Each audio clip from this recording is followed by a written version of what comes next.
I'm sorry, I didn't hear that. Cat, Josh, and Mitch. They're gonna warm up, and if that goes, they'll go. Coach, can you talk about Josh and Mitch just as a rebounding tandem once they do get healthy and how much that'll help you down the stretch? Yeah, I think it adds a lot. You know, obviously, it's a different dimension to our team with Mitch. And Josh has the versatility of 2, 3, 4. So I think they play well off each other. They complement each other. And the rebounding component is huge for us. Assuming Mitch can go, is there a plan for a minutes limit with him? Yeah, you know, we see how it would be short stints for a while just to see where he is. You know, he's been out a long time. Hey, Coach, how you get the Grizzlies to play your style of ball versus their style like you did in New York first game? Yeah, you know, and again, I think you have to play to your strengths. You have to cover up your weaknesses. So we know how potent they are and the speed that Morant brings to a game. So we have to have that awareness and contain dribble penetration. And then, you know, we like to get out and run as well. So we think that, you know, creating turnovers could be a big plus for us as well. Tom, what do you expect to see from Mitch? You know, first game back, so it's hard to say.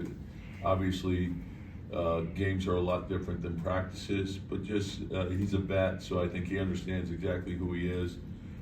Just play to your strengths, you know, go as hard as you can, and then, you know, be a short stint, so his timing will come around. But the defense will, anticipating that being there right from the start. How about the conditioning aspect? Yeah, and again, it's different. Obviously, you can condition on a bike, and you know you can run on a court, and you can practice, but the games are different. Obviously, the physicality of an NBA game is a lot different. Tom, you guys have been an extremely efficient three-point shooting team. I'm sure you'd like the attempts to go up a little bit more, and you always talk about playing to your strengths. Have you learned anything about this team that why the attempts aren't up, and is that something that you think is just finding different ways to score with this team? Yeah, and it's something, and you got to also read the game. What's the game bringing to you? And so I don't want to take just, you know, obviously would like more threes, but I don't want to take bad threes either. I want us to take good shots. So with the emphasis of being on attacking the rim first and get as many layups as we can, and then make good rim reads. And so when the defense does collapse, spray the ball, and oftentimes you get into drive pass combinations.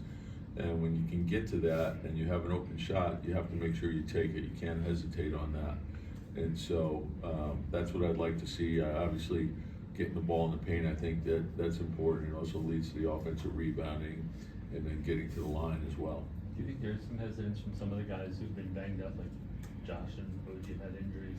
Seems like they. Well, you got to get your rhythm back when you're out. You know, like I think that's a big part of it. I think, as with most players, you know, the ideal thing would be if you ask the players, probably play every other day, and then you can get pretty good rhythm, and then it doesn't take much to get you out. Then when you're out an extended amount of time, usually the defense will come back first, and then you know you got to get your rhythm offensively. Thanks, Coach. Yep. Thanks, Coach.